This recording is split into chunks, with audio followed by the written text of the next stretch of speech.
تمام حضرات عقیدت اور محبت کے ساتھ آواز بلند حضور سرور کونین صلی اللہ علیہ وسلم کی بارگاہ میں درود و سلام کا نذرانہ پیش کریں۔ کوئی لب خاموش نہ رہے، سب پڑھ دیجیے بآواز بلند اللہم صل علی سیدنا مولانا محمد معدن الجود والکرم وعلی آلہ وصحبہ وبارک وسلم صلاۃ و سلام علیک یا سیدی یا رسول اللہ وسلم علیک یا سیدی یا حبیب اللہ۔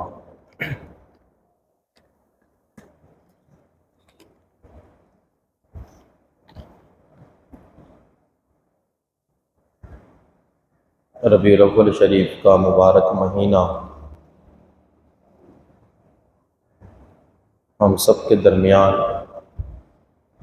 اپنی رحمتیں برکتیں لٹاتے ہوئے موجود ہے، اور اللہ رب العالمین نے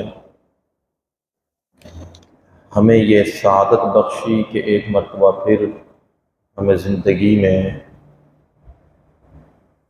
اس مبارک مہینے کی ساعتیں بھی اللہ نے نصیب فرمائی، اور اس مبارک مہینے میں سرکار دو عالم صلی اللہ علیہ وآلہ وسلم کی میلاد شریف منعقد کرنے، میلاد کی محفلیں دیکھنے کی اللہ رب العالمین نے ہمیں توفیق عطا فرمائی ہے۔ یہ مبارک مہینہ بے شک بڑا عظیم مہینہ ہے، کہ جس مہینے کو کائنات کی سب سے افضل ترین شخصیت سے نسبت اور سعادت حاصل ہے۔ جس ہستی کے لیے اللہ نے یہ دنیا بنائی، جس شخصیت کے لیے اللہ رب العالمین نے زمین و آسمان کو بنایا، وہ نبی اسی ماہ مبارک میں دنیا میں جلوہ گر ہوئے، اور کائنات کو بھی رونق اور عزت بخشی، اور اس ماہ مبارک کو بھی آپ کے وجود مسعود کی برکت سے یہ ماہ مبارک مکرم بن گیا۔ اس لیے جب یہ مہینہ آتا ہے تو ہر طرف سے فضاؤں میں، ہواؤں میں لوگ سرکار کی آمد مرحبا کے جو نعرے لگاتے ہیں، فضائیں ان نعروں سے معمور ہو جاتی ہیں، اور چاروں طرف عاشقان مصطفیٰ یا رسول اللہ کے نعرے لگاتے ہوئے نظر آتے ہیں۔ یقیناً یہ اللہ رب العالمین کا ہم پر فضل اور احسان ہے کہ اس نے ہمیں رحمت دو عالم صلی اللہ علیہ وآلہ وسلم کا امتی بنایا۔ کہاں ہم جیسے گناہگار و خطاکار و سیاکار، کہاں آقا دو جہاں سرور کون و مکان صلی اللہ علیہ وسلم کی شان کریمہ، ہم گناہگاروں کو اللہ رب العالمین نے دامن مصطفیٰ کے ساتھ وابستہ کر دیا۔ ہم اللہ رب العالمین کا جتنا بھی شکریہ ادا کریں، جس قدر ہم اللہ رب العالمین کا شکر ادا کریں، یہ اتنا ہی کم ہے اور تھوڑا ہے۔ اس ماہ مبارک میں بہت سے لوگ دنیا بھر میں رسول اکرم صلی اللہ علیہ وسلم کی ولادت کی خوشی میں محفلیں سجاتے ہیں، اپنے گھروں کو سجاتے ہیں، جھنڈے لگاتے ہیں، جلوس نکالتے ہیں۔ ان کے یہ سارے عمل سرکار دو عالم صلی اللہ علیہ وسلم کی محبت کی وجہ سے ہوتے ہیں۔ اس کے پیچھے حضور علیہ السلام کی محبت اور مودت ہے۔ جس نے اپنے گھر پر ایک جھنڈا لگایا، وہ اس بات کا اظہار کرتا ہے کہ میں اپنے نبی کریم رؤوف الرحیم علیہ السلام سے محبت کرتا ہوں، یہ ان کی ولادت کا مہینہ ہے، انہی کے نام کے پرچم کو بلند کر کے میری جو میرے نبی سے عقیدت ہے، میں نے اس عقیدت کا اظہار کر دیا ہے۔ جو لوگ اپنے گھروں کو سجاتے ہیں ان کی بھی یہی عقیدتیں ہیں، جو لوگ محفل میلاد سجاتے ہیں ان کی بھی یہی عقیدتیں ہیں۔ اور رسول اکرم صلی اللہ علیہ وسلم سے چونکہ محبت کا حکم اللہ نے ہمیں دیا، خود رسول پاک صلی اللہ علیہ وسلم نے اپنی امت کو یہ تلقین کی کہ وہ اپنے نبی سے محبت کریں۔ رسول پاک صلی اللہ علیہ وسلم نے فرمایا ادبوا اولادکم علی ثلاث خصال، اپنی امت کو اپنی اولاد کو 3 چیزیں سکھاؤ۔ کتنی؟ یہ رسول اکرم صلی اللہ علیہ وسلم کی حدیث ہے۔ فرمایا کہ اپنی اولاد کو 3 چیزیں سکھاؤ۔ نمبر 1، اپنی اولاد کو سب سے پہلے نبی سے محبت کرنا سکھاؤ،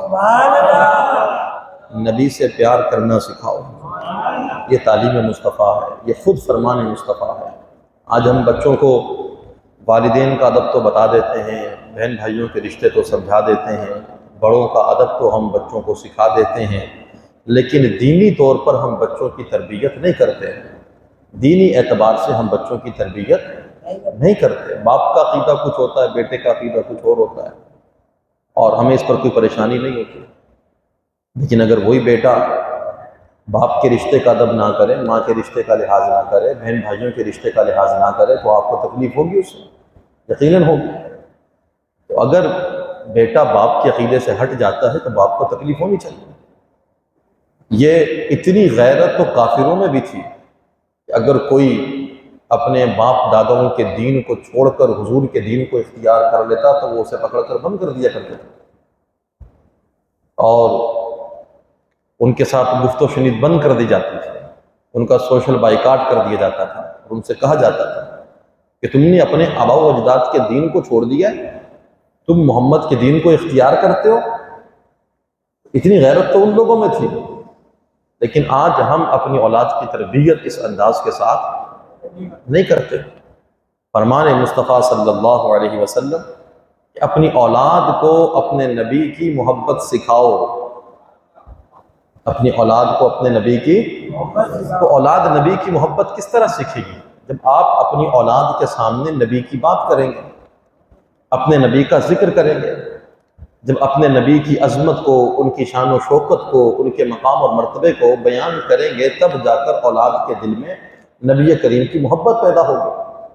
آپ ولادت کے مہینے میں جھنڈے لگائیں گے، اپنے گھروں کو سجائیں گے، آپ سرکار کی نعت پڑھیں گے، آپ محفل میلاد منعقد کریں گے، یا جہاں محفل میلاد ہو رہی ہوگی وہاں جا کر بیٹھیں گے، تو بچوں کو پتہ چلے گا کہ ہاں کوئی شخصیت ایسی ہیں کہ جن کی ولادت کا جب مہینہ آتا ہے تو میرے والد بھی خوش ہوتے ہیں، والدہ بھی خوش ہوتی ہیں، ہم اپنے گھروں کو بھی سجا دیتے ہیں، جھنڈے بھی لگاتے ہیں، نعتیں بھی پڑھتے ہیں۔ جب بچے آئیں گے، سرکار کا ذکر سنیں گے، تو ان کے دل کے اندر عقیدت بھی پیدا ہوگی اور محبت بھی پیدا ہوگی۔ اگر آپ ہی ولادت کے مہینے میں منہ سجا کر بیٹھ جائیں اور کہیں کہ نہیں یہ سارے کے سارے کام جو ہیں یہ غلط اور ناجائز اور بدعت ہے، تو پھر کس طرح اولاد کے دل کے اندر نبی کریم رؤوف الرحیم علیہ السلام کی محبت پیدا ہوگی؟ جن لوگوں کا نظریہ اس کے خلاف ہے، ان کا کہنا کیا؟ وہ کہتے ہیں کہ ساری محبت جھنڈوں میں آ گئی، کیا ساری محبت چراغاں کرنے میں آ گئی، کیا ساری محبت محفل میلاد میں آ گئی؟ محفل میلاد منع کرنے والا شخص، محفل میلاد سے منع کرنے والا شخص اس دور کا سب سے بڑا بدبخت شخص ہوگا جو محفل میلاد سے روکتا ہے۔ اس کی وجہ یہ ہے کہ محفل میلاد سے روکنے والا بندہ تلاوت قرآن سے روکتا ہے، حضور کی نعت پڑھنے سے روکتا ہے، اور حضور کی شان بیان کرنے سے روکتا ہے۔ حقیقت یہ ہے، محفل میلاد میں کوئی ناچ گانا ہوتا ہے؟ بولتے نہیں آپ لوگ۔ محفل میلاد میں کوئی ناچ گانا ہوتا ہے؟ بے حیائی ہوتی ہے، فحاشی ہوتی ہے، عریانی ہوتی ہے۔ محفل میلاد کس چیز کا نام ہے؟ قرآن پڑھنے کا نام محفل میلاد ہے، کہے سبحان اللہ۔ محفل میلاد حضور کی نعت پڑھنے کا نام ہے، کہے سبحان اللہ۔ محفل میلاد حضور کی شان بیان کرنے کا نام ہے۔ جو میلاد کا منکر ہے، تلاوت قرآن کا بھی منکر ہے، نعت رسول کا بھی منکر ہے، اور حضور کی شان بیان کرنے کا بھی منکر ہے، کہ وہ ان چیزوں سے روکتا ہے۔ یہ جو باتیں کہ نہیں جی ہم فلاں فلاں چیزوں سے روکتے ہیں کہ اس کے اندر مرد اور عورتوں کا مخلوط اجتماع ہوتا ہے، تو مرد اور عورتوں کا مخلوط اجتماع محفل میلاد کیا شادی میں بھی ہو تو وہ بھی ناجائز ہے، اس کا میلاد سے کیا تعلق ہے؟ بے حیائی کا، فحاشی کا، عریانی کا میلاد سے کیا تعلق ہے؟ وہ تو کہیں پر بھی ہو، ہر جگہ پر ناجائز ہے۔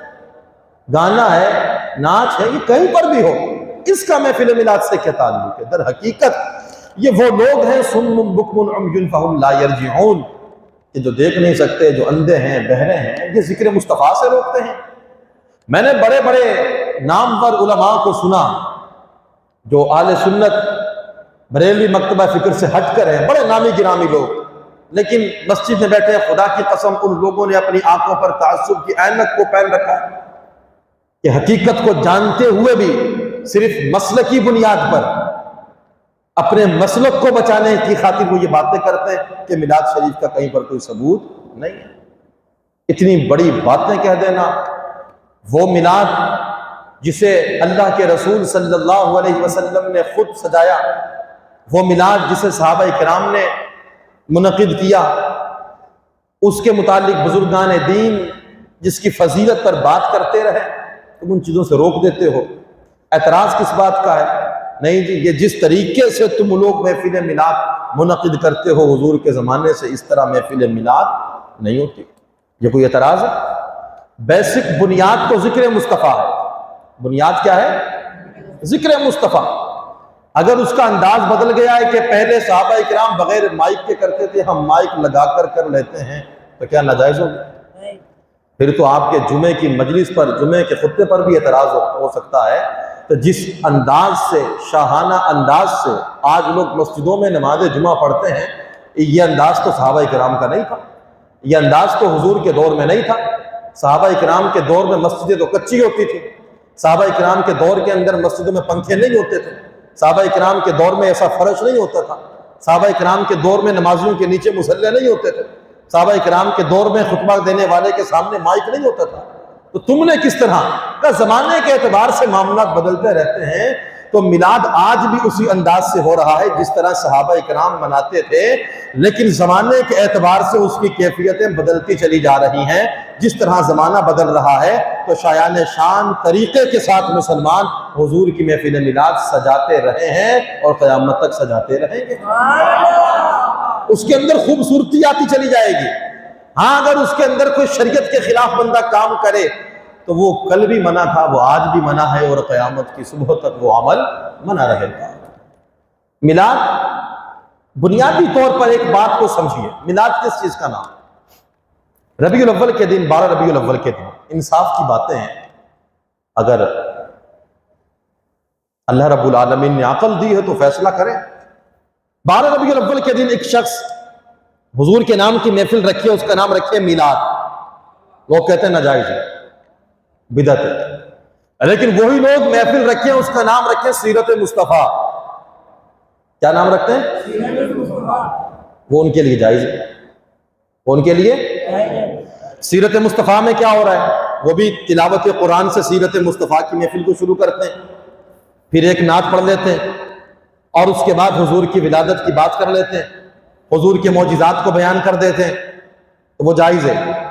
لیکن میلاد النبی کے نام پر اگر ہم قرآن کی تلاوت کر کے، نعت شریف پڑھ کر حضور کے معجزات کو بیان کریں تو ہم غلط کام کریں۔ یہ صرف بغض و عناد کا مسئلہ ہے اور کوئی نہیں۔ ملک کی سطح پر 12 ربیع الاول کو بھی گورنمنٹ سطح پر جو محفلیں ہوں گی، سیرت النبی کانفرنس، بھائی حضور کی سیرت سے تو کسی کو بھی اختلاف نہیں، حتیٰ کہ حضور کی سیرت سے تو کافروں کو بھی اختلاف نہیں تھا۔ حضور کی سیرت سے، آہستہ بولتے ہیں آپ، حضور کی سیرت سے کافروں کو اختلاف نہیں تھا۔ سیرت کیا ہے؟ حضور صادق ہیں، یہ حضور کی سیرت ہے کہ آپ ہمیشہ سچ بولتے ہیں۔ حضور امانت دار ہیں، یہ حضور کی سیرت ہے۔ کافر کہتے تھے ہم آپ کو صادق بھی مانتے ہیں، آپ کو امین بھی مانتے ہیں، یعنی آپ کی سیرت کو مانتے ہیں، آپ کی سیرت کو مانتے ہیں، لیکن آپ کے رسول ہونے کو ہم نہیں مانتے۔ آپ کے رسول ہونے کو، آہستہ بولتے ہیں آپ لوگ، سوچیں، تو سیرت سے تو کافروں نے اختلاف نہیں کیا۔ جب 12 ربیع الاول کے دن آپ ذکر مصطفیٰ کی محفل سے جا رہے ہیں، وجہ اس کی پیچھے کیا ہے؟ کہ حضور کی ولادت کی خوشی میں۔ تو میلاد کا مطلب یہی ہے کہ ولادت کی جگہ، اصل معنی میلاد کا وہ محفل کے جس محفل میں رسول اکرم صلی اللہ علیہ وسلم کے آنے کی بات ہو، رسول پاک کی بعثت کی بات ہو، جس محفل میں رسول اکرم صلی اللہ علیہ وسلم کا ذکر رسالت کیا جائے اس محفل کو محفل میلاد کہا جاتا ہے۔ یہ نام ہے اس محفل کا، یہ کیا ہے؟ نام ہے اس محفل کا۔ اگر نہ محفلیں کئی طرح کی ہوتی ہیں، مجلسیں کئی طرح کی ہوتی ہیں، لیکن جس محفل کے اندر پیارے آقا علیہ السلام کے آنے کی بات ہو، آپ کی تشریف آوری کا ذکر ہو، آپ کی کائنات میں بعثت کا ذکر ہو، حضور کی ولادت کو بیان کیا جائے، حضور کے معجزات کو بیان کیا جائے، اس محفل کو محفل میلاد کہا جاتا ہے۔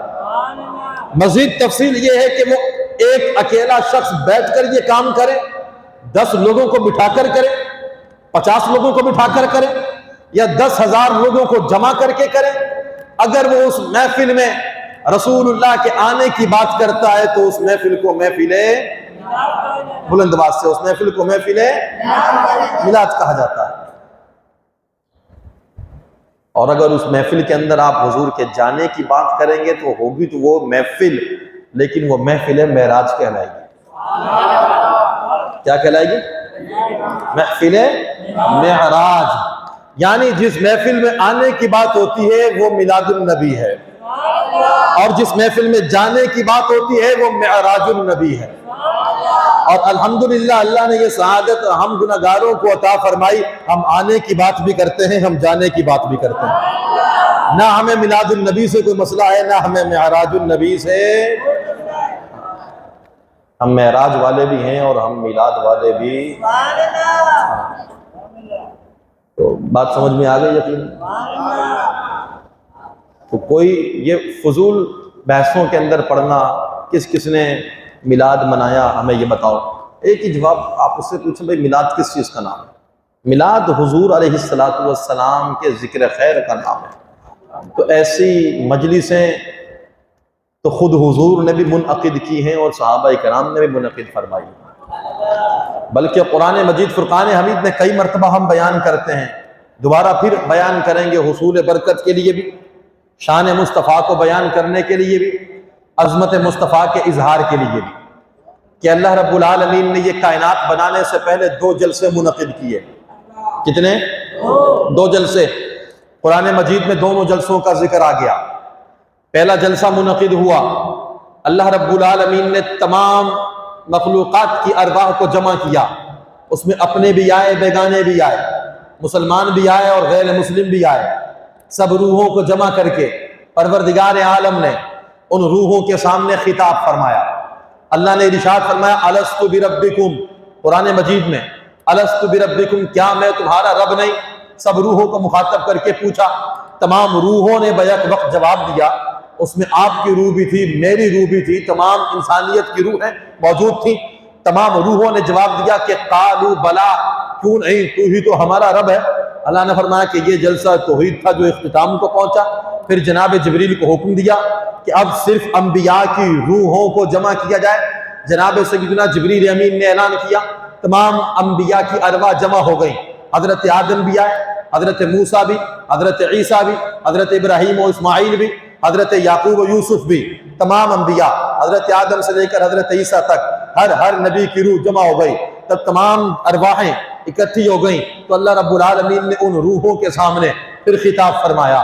سوچئے منظر کتنا پیارا ہوگا، آج حضور کے ذکر کی محفل ہو تو اعلان کرنے والا بھی گناہگار، سننے والے بھی گناہگار، مقرر بھی گنہگار، لیکن وہ جلسہ کتنا عظیم الشان ہوگا کہ جس میں اعلان کرنے والا فرشتوں کا سردار ہوگا، اعلان کروانے والا رب ذوالجلال ہوگا، اور جس کے لیے اعلان کروایا جا رہا ہے وہ محمد مصطفیٰ ہوں گے۔ تو سوچئے وہ جلسہ کتنا عظیم الشان ہوگا کہ جب جناب جبریل امین نے اعلان کیا، تمام انبیاء کی ارواح جمع ہو گئیں، ہر کسی کو نہیں بلایا، حالانکہ جو پہلا جلسہ ہوا سب اس کے اندر آئے، اپنے بھی آئے، بیگانے بھی آئے، لیکن جب جلسہ رسالت ہوا کہا حضرت جبریل نے اے مولا کیا سب کو جمع کرنا ہے؟ آگے نہیں یا رب العالمین صرف مسلمانوں کو، کہا نہیں مسلمانوں کی بھی نہیں، ولیوں کو بھی نہیں، غوثوں کو بھی نہیں، صحابہ کو بھی نہیں، صرف انبیاء کی ارواح کو جمع کیا جائے۔ کیوں؟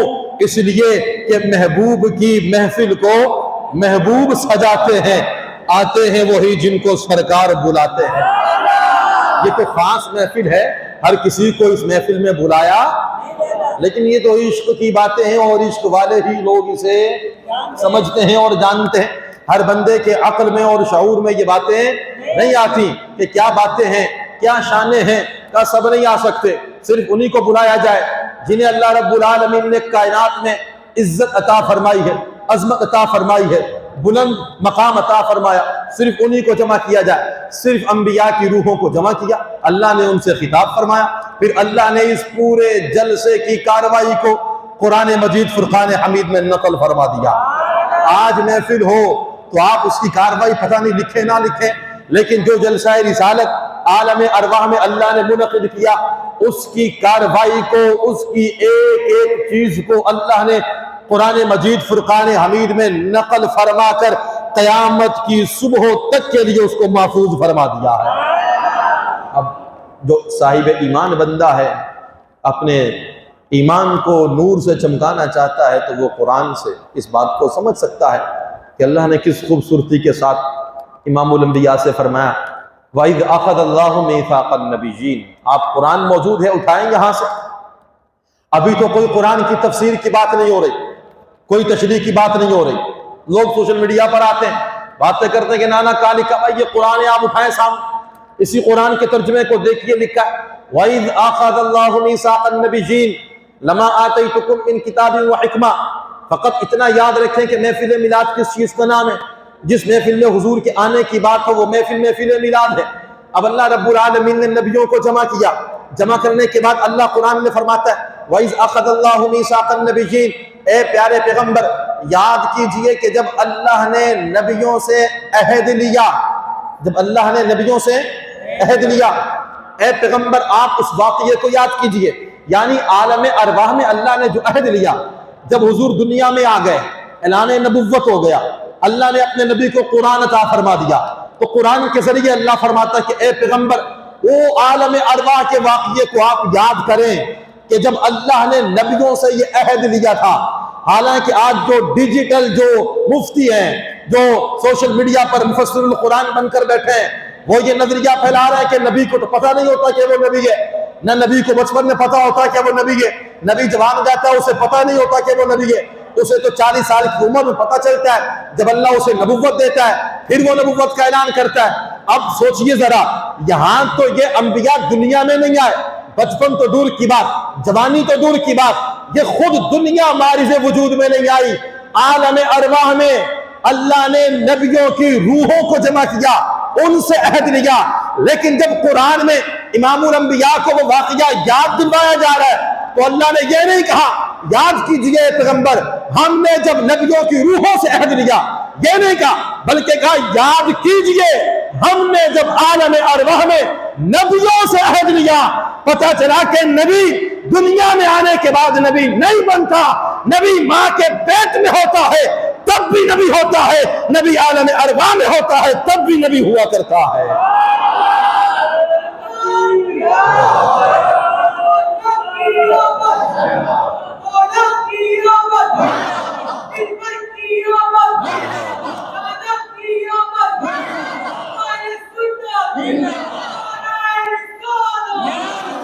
یہ رسول اکرم صلی اللہ علیہ وسلم کی شان کریمہ ہے۔ تو یہ چھوٹا سا مسئلہ ہے نا کہ بھئی 40 سال بعد نبوت ملتی ہے، وہ ہمارے عقائد پر کس طرح لوگ حملہ آور ہو رہے ہیں، کہتے ہیں نبیوں کو پتہ ہی نہیں چلتا۔ ارے ہم تو کہتے ہیں حضور تم کہتے ہو نبوت 40 سال ملتی ہے، پیرانے پیر روشن ضمیر سیدنا شیخ عبد القادر جیلانی وہ تو مادرزاد ولی تھے، ماں کے پیٹ میں تھے ولی تھے، 17 سپارے ماں کے پیٹ سے حفظ کر کے اس دنیا میں تشریف لائے۔ آپ کہتے ہیں پتہ نہیں چلتا کہ وہ نبی ہے۔ حضور غوث پاک فرماتے ہیں آپ سے پوچھا گیا آپ کو کب پتہ چلا کیا؟ کہا کہ جب میں مکتب پڑھنے کے لیے جاتا اور چھوٹا سا ہوتا تھا تو غیب سے آواز آتی تھی کہ رب کے ولی کے بیٹھنے کے لیے جگہ کشادہ کر۔ حضور کے اولادوں کی جو اولاد ہو غوث پاک، انہیں بچپن میں پتہ لگ جائے کہ وہ اللہ کے ولی، اور نبی کو جوان ہو جائے تو پتہ نہ چلے کہ وہ اللہ کا نبی ہے، کیسے ممکن ہے؟ اب وَإِذْ أَخَذَ اللَّهُ مِيثَاقَ النَّبِيِّينَ، جب اللہ فرماتا ہے کہ یاد کیجئے پیغمبر اس واقعے کو جب اللہ نے نبیوں سے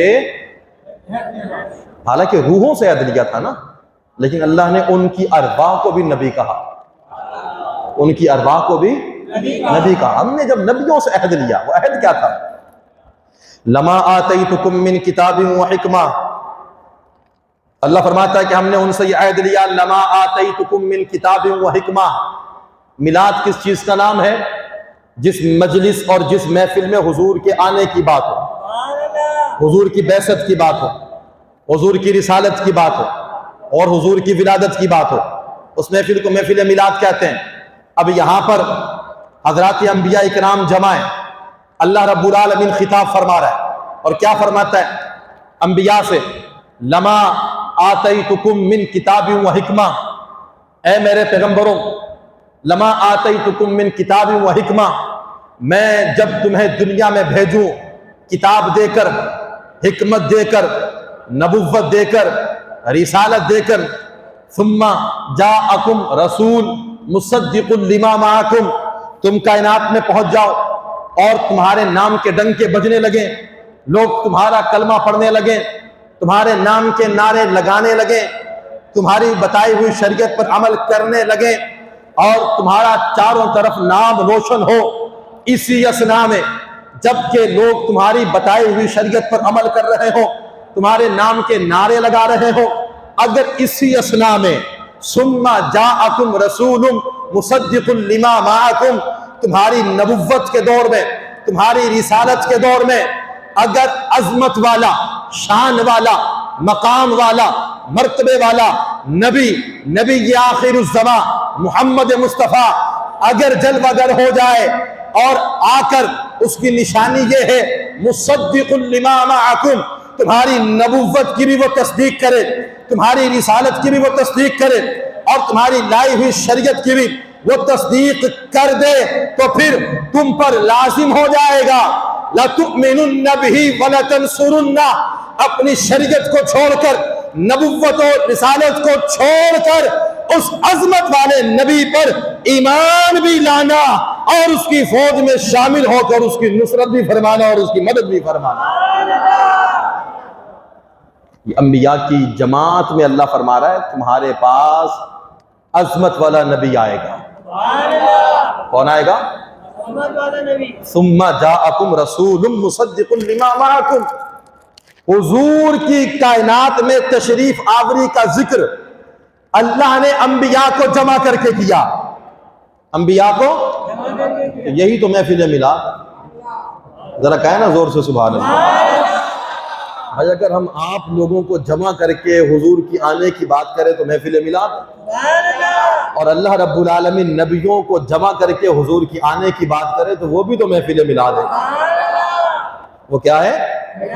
انبیاء کو جمع کر کے اللہ فرما رہا ہے، مگر میں ان چیزوں کی ضرورت نہیں تھی، اللہ ڈائریکٹ ہر نبی سے یہ اعلان فرما دیتا، حالانکہ کسی نبی کے دور میں حضور تشریف دنیا میں نہیں لائے، لیکن اللہ فرما رہا ہے نبیوں سے یاد رکھو تمہیں عزت تمہارا رب دیتا ہے، نبوت تمہارا رب عطا فرمائے گا، تمہیں شریعت تمہارا رب دے کر بھیجے گا، لیکن یاد رکھنا تمہاری نبوت اور رسالت کے زمانے میں اگر عظمت والا نبی آ گیا تو اپنی نبوت اور رسالت کو چھوڑ کر محمد پر ایمان بھی لانا اور اس کی مدد بھی فرمانا۔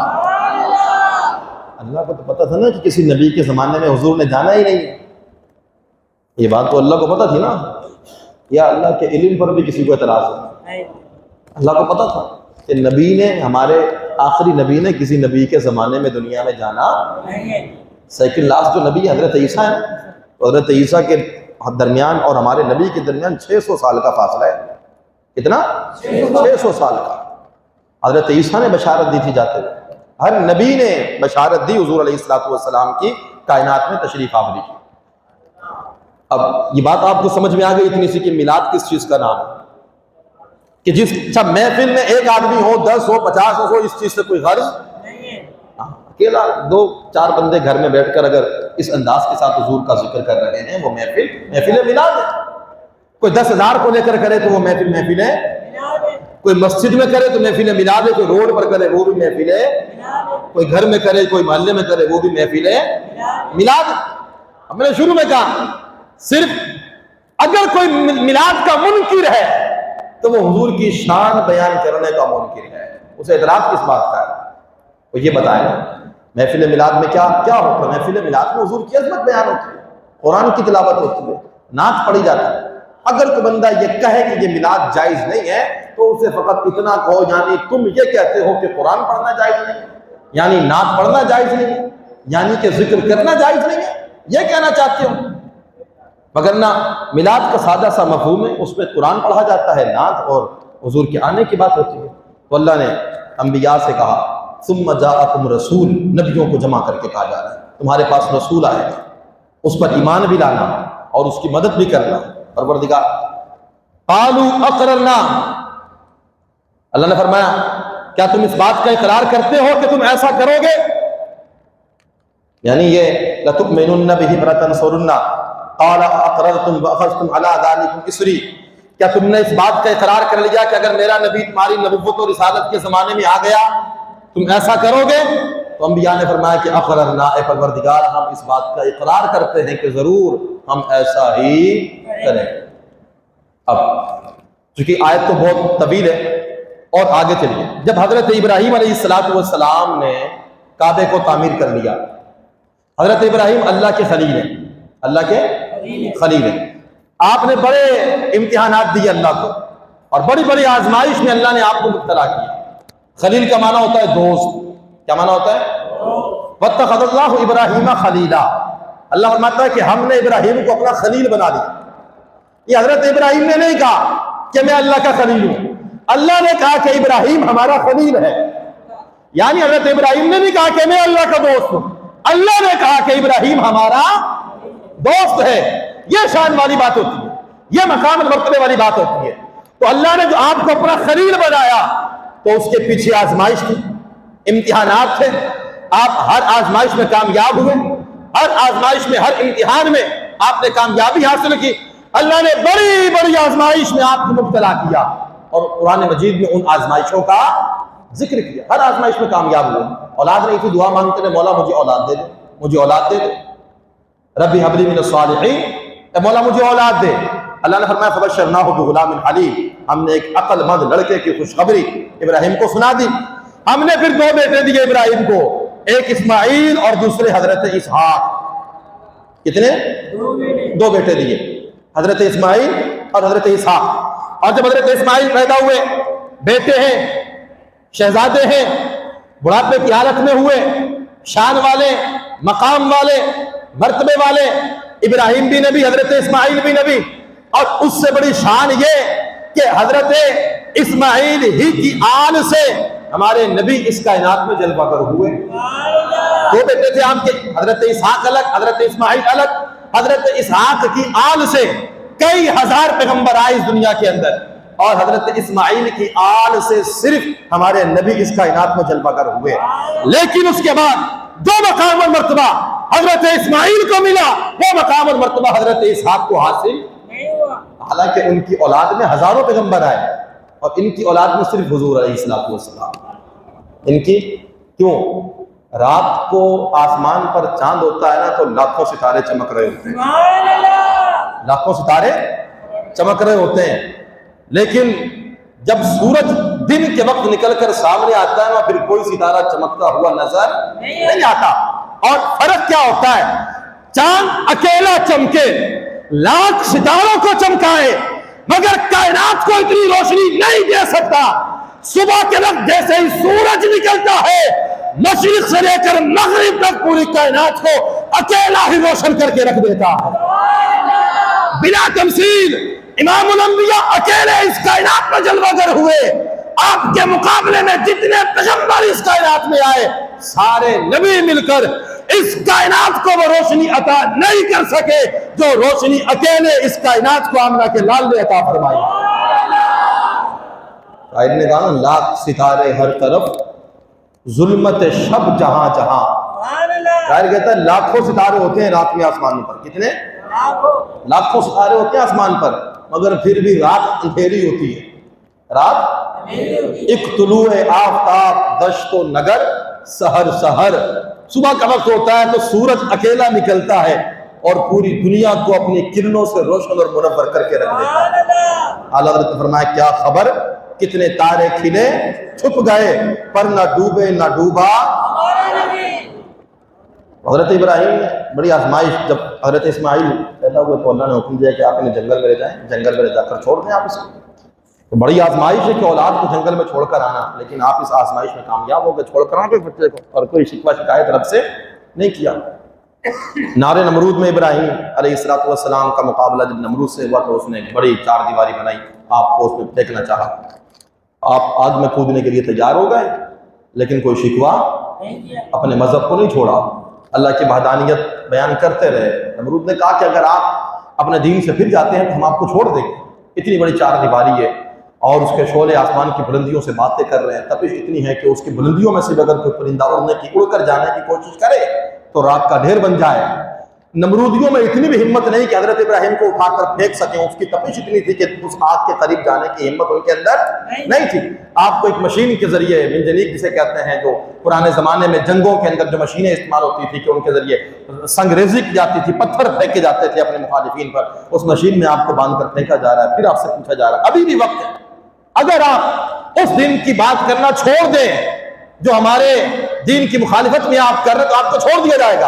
آپ نے فرمایا کہ نہیں، ابراہیم کبھی بھی اپنے رب کے دین کو نہیں چھوڑ سکتا، آپ کو آگ میں پھینک دیا گیا، آپ نے آگ کو قبول کیا، الگ بات ہے کہ اللہ رب العالمین نے اس آگ کو آپ کے لیے ٹھنڈا اور سلامتی والا بنا دیا، لیکن آزمائش تھی، آپ اس آزمائش میں اترے تو اللہ نے بطور انعام اس آگ کو آپ کے لیے ٹھنڈا بنا دیا۔ پھر اس کے بعد آپ کو حکم دیا گیا، جب بچہ بڑا ہو گیا کہا کعبے کی تعمیر کرو، تو آپ نے کعبے کو تعمیر کر دیا۔ اس سے پہلے حکم دیا کہ آپ اپنے بیٹے کو ذبح کرو، تو لے کر ذبح کرنے کے لیے گھر پر چھری رکھ دی، اللہ رب العالمین نے اس قربانی کو قبول فرمایا اور جنت سے مینڈا بھیج دیا۔ تو یہ بڑی بڑی آزمائشیں حضرت ابراہیم پر آئی۔ جب تمام آزمائشوں میں آپ کامیاب ہو گئے، حضرت ابراہیم بھی کھڑے، حضرت اسماعیل بھی کھڑے، اللہ نے فرمایا کہ ابراہیم مانگ کیا مانگتا ہے؟ کیا فرمایا؟ آہستہ بولتے ہیں آپ لوگ، مانگ کیا مانگتا ہے؟ ہوتا ہے نا بچہ جب امتحان میں کامیاب ہو کر آ جائے اچھے نمبروں سے تو باپ پھر اسے کہتا بھائی مانگ کیا چاہیے تجھے۔ وہی بچہ ہوتا ہے امتحان سے پہلے اگر کوئی چیز مانگ لے تو باپ اسے لے کر نہیں دیتا کہ بیٹا ابھی محنت کرو، تیاری کرو، آپ نے پڑھنا ہے، لیکن جب اچھے نمبر لے کر آئے، فرسٹ آ جائے، سیکنڈ آ جائے، باپ کا نام روشن کر دو، پھر باپ کی طرف سے تقاضا ہوتا ہے کیا چاہیے، جو آپ مانگو گے دیں گے۔ اب اتنی بڑی بڑی آزمائشیں، اتنے بڑے بڑے امتحانات، جب حضرت ابراہیم ان میں کامیاب ہو گئے تو رب کائنات نے فرمایا کہ ابراہیم مانگ کیا مانگتا ہے؟ تو حضرت ابراہیم علیہ السلام نے اس موقع پر کہ آپ کے ساتھ حضرت اسماعیل بھی تھے، تو آپ نے اس موقع پر رب سے جو مانگا رب کائنات نے آپ کو وہ عطا بھی فرمایا۔ آپ کی مانگ رب کو اتنی پسند آئی کہ اللہ رب العالمین نے اس دعا کو قرآن مجید فرقان حمید کے الفاظوں کی زینت بھی بنا دیا ہے۔ کہا کہ جب ہم نے ابراہیم کی آزمائش میں کامیابی دیکھی تو ہم نے اپنے پیغمبر سے کہا آپ مانگے کیا مانگتے ہیں؟ تو ہمارے ابراہیم نے، خلیل نے ہم سے کہا کہ اے مولا میں تجھ سے وہ پیغمبر مانگتا ہوں جو تیرے خزانے میں ایک ہے، ایک کے سوا دوسرا نہیں ہے۔ میں اس محمد کا سوال کرتا ہوں جس کو پیدا کرنے کا تو نے ارادہ کر لیا ہے، میں چاہتا ہوں کہ اسے جب بھی تو پیدا فرمانے کا ارادہ کرے اسے ابراہیم کی آل سے پیدا فرما کر اس کائنات کے اندر میں بہت فرما دولت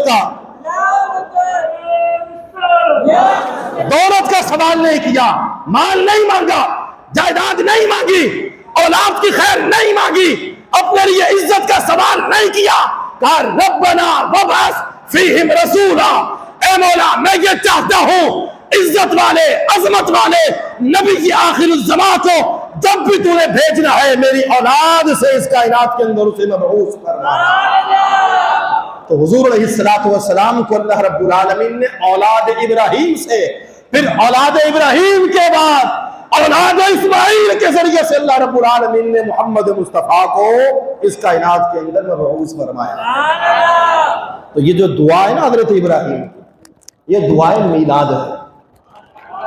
یہ کیا ہے؟ دعائے میلاد۔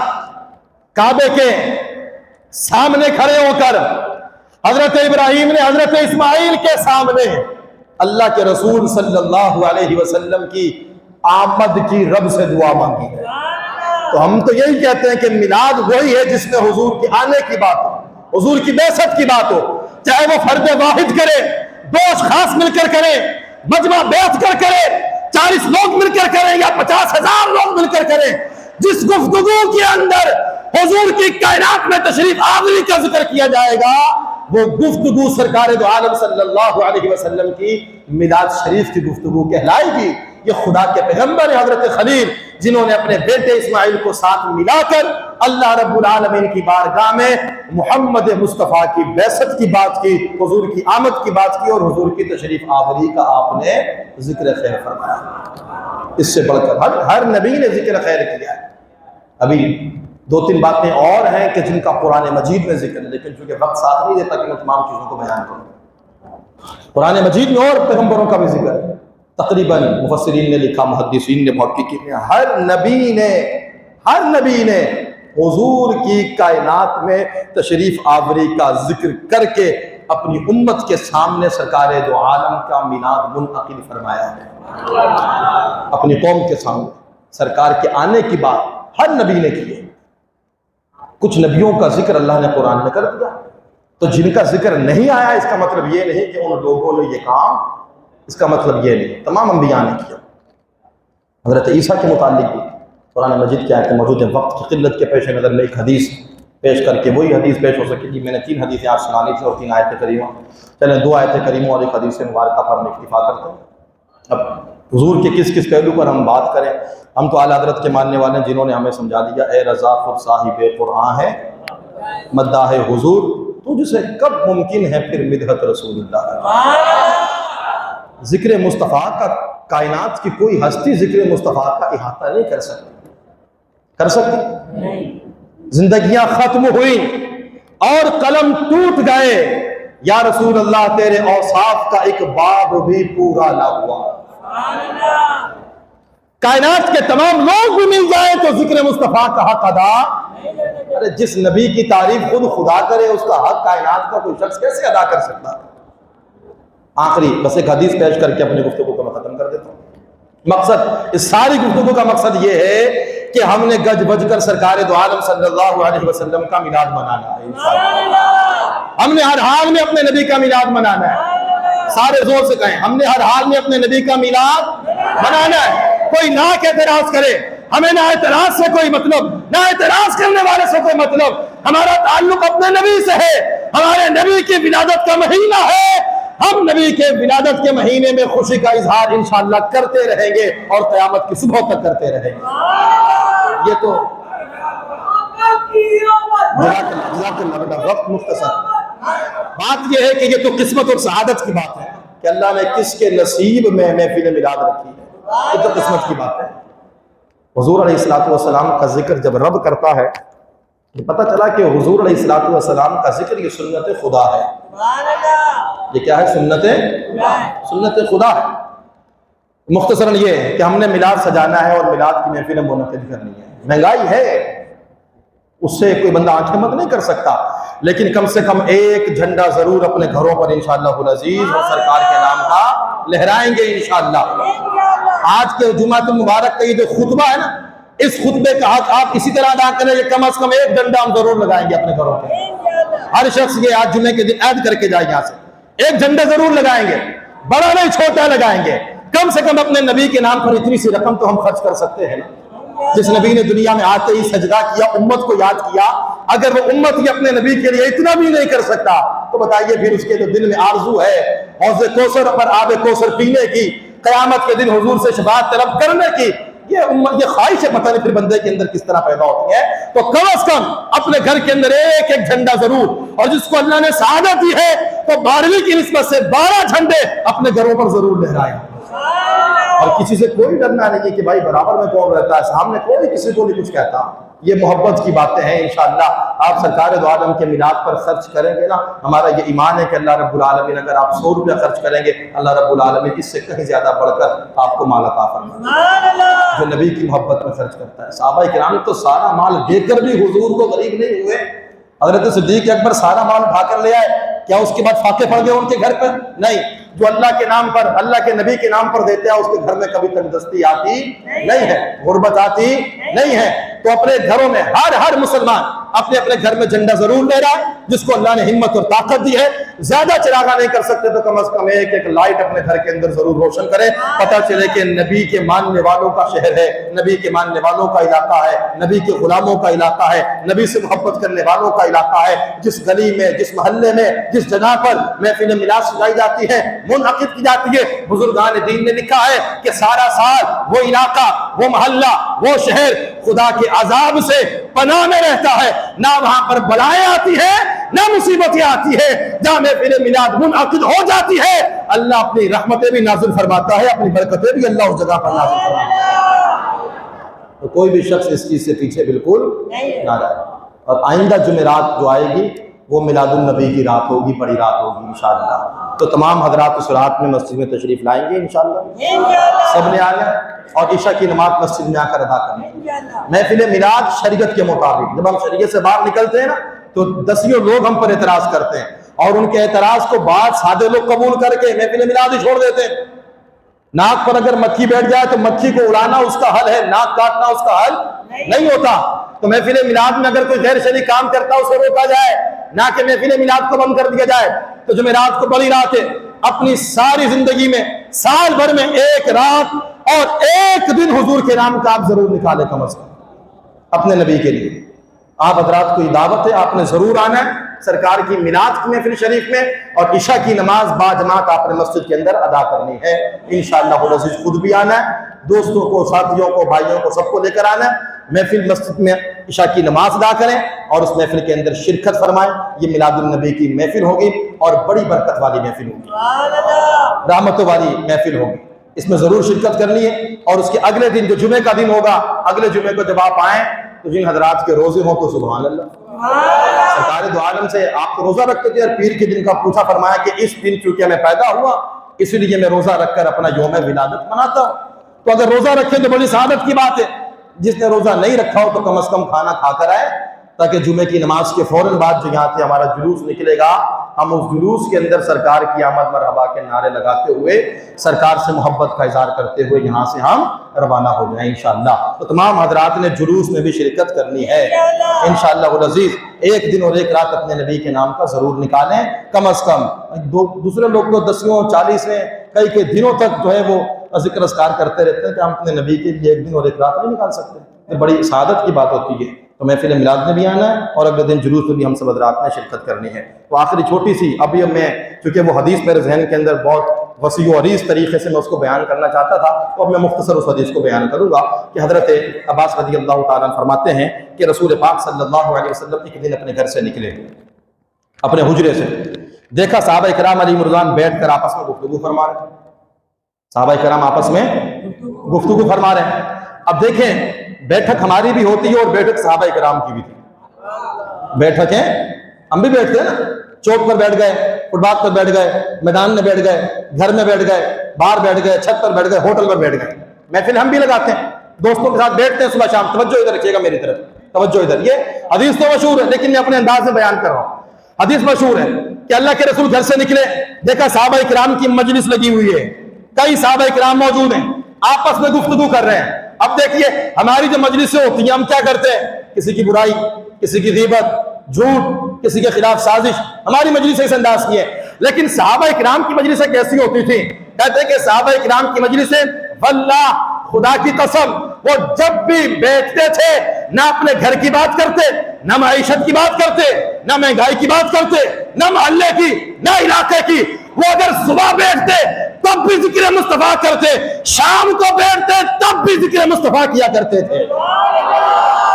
جب بھی صحابہ کرام کی محفلیں منعقد ہوتی تھیں وہ صرف اور صرف ذکر مصطفیٰ سے اپنی زبانوں کو تر رکھا کرتے تھے۔ اس کے علاوہ صحابہ کرام کی زبانوں پر کوئی اور ذکر آہستہ بولتے ہیں، اس کے علاوہ صحابہ کی زبانوں پر کوئی اور ذکر نہیں آتا تھا۔ ان کی زبان پر جب بھی ذکر ہوتا آمنہ کے لال کا ذکر ہوتا۔ کاش اللہ بھی ہمیں یہ توفیق دے کہ جب بھی ہماری زبانیں کھلیں یا تو ہم نبی پر درود و سلام پڑھیں، یا ہم نبی کی نعت پڑھیں، یا ہم اللہ رب العالمین کا ذکر کریں۔ کاش کہ اللہ رب العالمین ہمیں ایسی توفیق عطا فرمائے، ہمارے دل کو پاک کر دے، ہمارے ذہن کو صاف کر دے کہ ہماری زبان جب بھی کھلے، کبھی سرکار کی نعت میں کھلے، کبھی رب کے ذکر میں کھلے۔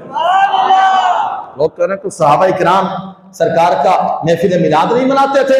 ارے صحابہ کرام تو صبح بیٹھتے تب بھی محفل میلاد ہے, شام میں بیٹھتے تب بھی محفل میلاد ہے, مسجد نبوی میں بیٹھتے تب بھی محفل میلاد ہے, جنگوں میں جاتے تب بھی محفل میلاد ہے. ہر جگہ پر ذکر مصطفیٰ ان کی زبانوں پر جاری رہتا تھا. اللہ کے رسول نکلے, صحابہ کرام بیٹھے, سرکار دو عالم بڑے چپکے سے, خاموشی سے ان کے قریب آ کر اس انداز کے ساتھ بیٹھ گئے کہ ان لوگوں کو میرے آنے کا اندازہ نہ ہو. خاموشی سے آ کر بیٹھ گئے. یہ تجسس نہیں تھا. آقا اپنے غلاموں کی باتوں کو خاموشی سے چھپ کر سن سکتا ہے, لیکن عام افراد کو یہ حق حاصل نہیں ہے. اولاد کو بھی حق حاصل نہیں کہ باپ کی باتوں کو چھپ کر سنے. ہاں, باپ اولاد کی تربیت کے لیے, کئی اولاد باغی نہ ہو جائے, نافرمان نہ ہو جائے, گناہوں میں مبتلا نہ ہو جائے, تو ماں باپ کو یہ حق ہے کہ وہ اولاد کی جاسوسی کریں. کس وقت یہ کیا کرتے, کن سے بات کرتے, کن سے ملتے. اولاد کو تو حق ہے, ماں باپ کا تو حق ہے, لیکن اولاد کو یہ حق حاصل نہیں ہے. لیکن یہ حضور کا تجسس نہیں تھا. حضور یہ سننا چاہتے تھے کہ میں دیکھوں ان کی مجلسیں کس انداز کی ہیں, تو کیا گفتگو کرتے ہیں مسجد میں بیٹھ کر. جب حضور قریب ہوئے نا, لیکن اگر حضور اپنا آنا ظاہر کر دیتے تو یقیناً صحابہ کرام خاموش ہو جاتے, پتہ نہ چلتا کہ بات کیا کر رہے ہیں. اب حضور جب خاموشی سے قریب ہوئے نا, تو دیکھا کہ ایک صحابی نے کہا, بات ہو رہی تھی کہ کائنات میں جتنے پیغمبر آئے ان پیغمبروں میں سب سے افضل پیغمبر کون سا ہے. یہ موضوع تھا صحابہ کرام کا. کہے سبحان اللہ. صحابہ بیٹھے آپس میں ڈسکس کر رہے ہیں کہ کتنے پیغمبر دنیا میں آئے. اب بات یہ ہو رہی ہے سب سے افضل, سب سے اعلیٰ, سب سے مقدم نبی کون سا ہے. کسی نے کہا کہ حضرت موسیٰ بڑی عظمت والے ہیں. حضرت موسیٰ, آہستہ بولتے ہیں آپ سبحان اللہ. مسلمان ہیں ہم تو تمام پیغمبروں کے ماننے والے ہیں. ہر پیغمبر پر ایمان رکھنا یہ مسلمان کا عقیدہ ہے. اللہ کے کسی بھی پیغمبر کا انکار کرنے والا شخص مسلمان نہیں ہو سکتا. تو کہیں ذرا زور سے سبحان اللہ. ہمیں کوئی تکلیف نہیں ہوتی کوئی ہمارے سامنے حضرت عیسیٰ کی شان بیان کرے, واللہ, بلکہ ہم خود خدا کے پیغمبر حضرت موسیٰ کی شان بھی بیان کرتے, حضرت عیسیٰ کی شان بھی بیان کرتے. ہمیں کوئی پریشانی نہیں. حضرت موسیٰ بھی رب کے پیغمبر ہیں, حضرت عیسیٰ بھی. کسی نے کہا کہ حضرت موسیٰ بڑی شان والے ہیں اس لیے کہ اللہ نے انہیں بار بار کوہ طور پر بلایا اور ان سے ڈائریکٹ کلام فرمایا.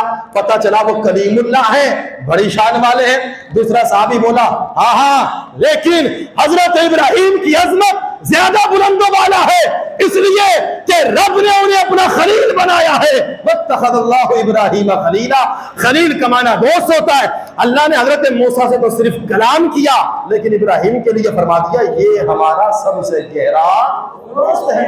اب تیسرے ایک اور صحابی بولے, ہاں حضرت آدم بڑی شان والے ہیں اس لیے کہ وہ تو ابو البشر ہے. ہر کسی کی اپنی اپنی دلیل ہے. باتیں ہو رہی ہیں, یہاں تو ہم بیٹھ جائیں تو اپنی اور تیری اور میری شان کی بات ہوتی ہے. صحابہ کرام کی باتیں نہیں کرتے تھے, انبیاء کی بات ہو رہی ہے. ایک صحابی نے کہا کہ حضرت آدم بڑی شان والے ہیں. کہا میرے پاس یہ دلیل ہے کہ وہ ابو البشر ہے, نسل انسانیت کے باپ ہے, اس لیے سب سے افضل ہے. اور دوسرا یہ وَعَلَّمَكَ, اللہ تبارک و تعالیٰ نے وَعَلَّمَ آدم الْأَسْمَاءَ, تمام زبانیں, اور اللہ رب العالمین نے تمام زبانوں کا علم اللہ رب العالمین نے حضرت آدم کو عطا فرمایا ہے.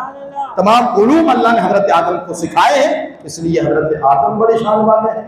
اور حضرت آدم کو اللہ نے اپنا خلیفہ بنایا اس لیے وہ بڑی شان والے ہیں. اور اللہ رب العالمین نے حضرت آدم کو اپنے دست اقدس سے پیدا کیا, بڑی شان والے. کسی نے بیچ میں کہا کہ حضرت عیسیٰ بڑی شان والے ہیں. حضرت حضور سن رہے ہیں, حضرت عیسیٰ بڑی شان والے.